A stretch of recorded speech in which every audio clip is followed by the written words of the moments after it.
आज राति मो स्वामी हठात रोसे घर को जाई कहीं रोसे कराया लगे भिडियो लास्ट टाइम कंटिन्यू रखु।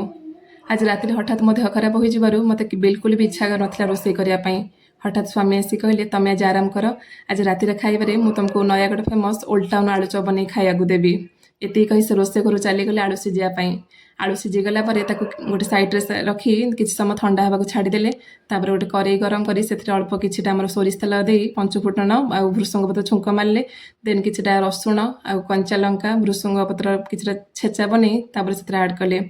से मसलार कि लुण हलदी लंका गुंड आ अल्प कि लुण पानी दे भल भाव कषा लगिले।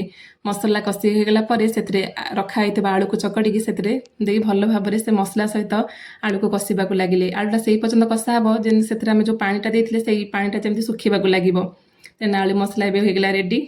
देन एक गोटे बाउल कि बेसन से लुण हलदी धनिया पाउडर कि करी पाउडर दे भल भाव मिश्रण प्रस्तुत करी जो रखाई सीझा आलू को भल भाव बाइट करी से बेसन कोटिंग कर छाणा लगिले।